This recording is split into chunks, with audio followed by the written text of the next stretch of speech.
മിശിഹായിൽ പ്രിയ സഹോദരങ്ങൾക്ക് സ്നേഹവന്ദനം. സകല ജനങ്ങളുടെയും കർത്താവായ യേശു നിസ്സഹായനായി പിലാത്തോസിന് മുമ്പിൽ നിൽക്കേണ്ടി വന്നു.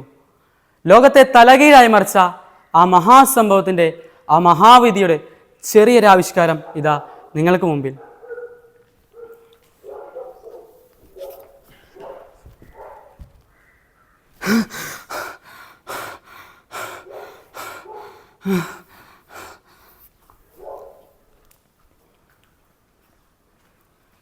എന്തു പറ്റി പ്രിയേ?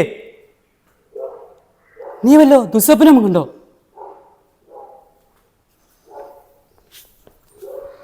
നാഥാ,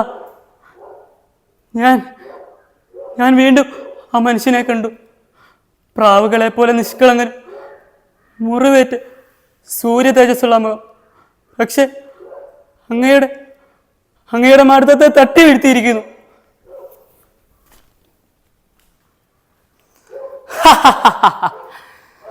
നീ കണ്ടതോറും ദുസ്വപ്നം മാത്രം പ്രിയേ. നീതിരഹിതമായത് പിലാത്തോസ് ചെയ്യില്ല എന്ന് നിനക്കറിവുള്ളതല്ലേ? എന്തോ ഒരാരംഭങ്ങൾ. നീ സുഖമായി ഉറങ്ങൂ പ്രിയേ.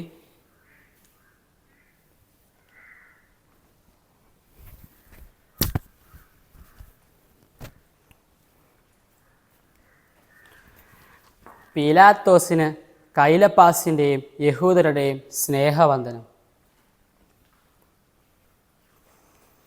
കൈലപ്പാസ്, നിങ്ങൾ വീണ്ടും ഈ മനുഷ്യനെ ഇത്ര തരത്തിൽ വിധിക്കുവാൻ ഇവനെന്ത് തെറ്റാണ് ചെയ്തത്? ഹെറോദേസ് പോലും ഇവനെ വെറുതെ വിട്ടതാന്ന് നിനക്കറിവുള്ളതല്ലേ? പീലാത്തോസ്, സ്വയം രാജാവെന്ന് പറയുന്നവൻ, സീസറിനെതിരെ ശബ്ദിക്കുന്നവൻ എങ്ങനെ രാജാവാകും? നീ ജനത്തിന് മുറവിളി കേൾക്കുന്നില്ലേ? അവനെ ക്രൂശിക്കുക, അവനെ ക്രൂശിക്കുക, അവനെ ക്രൂശിക്കുക. അവൻ രാജാവെന്ന് പറഞ്ഞു. അവനെ ക്രൂശിക്കുക. നിർത്താൻ. ഞാൻ ഈ കേൾക്കുന്നതൊക്കെ സത്യം.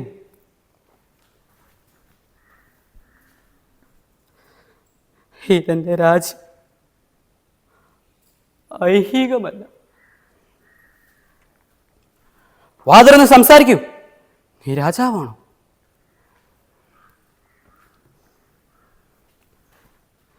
നീ തന്നെ പറയുന്നു സത്യത്തിനു വേണ്ടി നിലവിളി കൊള്ളുന്നു രാജാവ്. സത്യം? എന്ത് സത്യം? ഒരു പക്ഷേ ഗ്ലോറിയ ഈ മനുഷ്യനെ ആയിരിക്കുമോ സ്വപ്നത്തിൽ കണ്ടത്?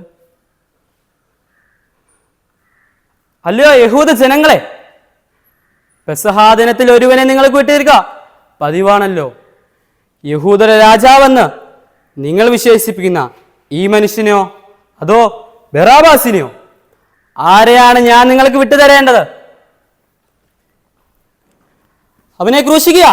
ആ രാജാവെന്ന് പറഞ്ഞു. അവനെ ക്രൂശിക്ക്. ബറാബാസിനെ ഞങ്ങൾക്ക് വിട്ടുതരൂ.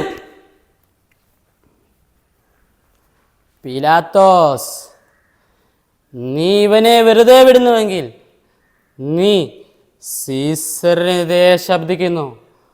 ഇത് നിന്റെ രാജ്യത്തിന് അപകടമാണ്.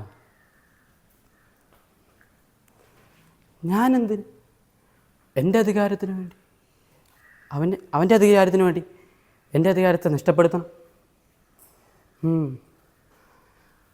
വരൂ.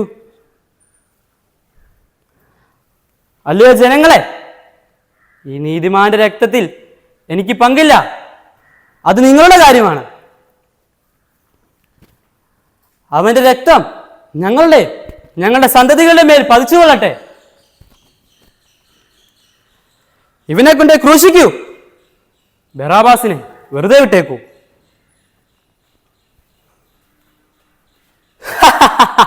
ഞാൻ രക്ഷപ്പെട്ടു.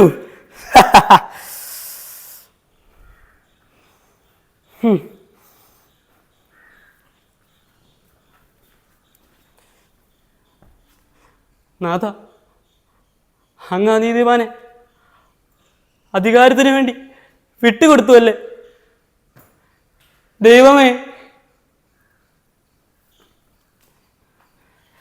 നന്ദി, നമസ്കാരം, ജയ് ക്രൈസ്റ്റ്.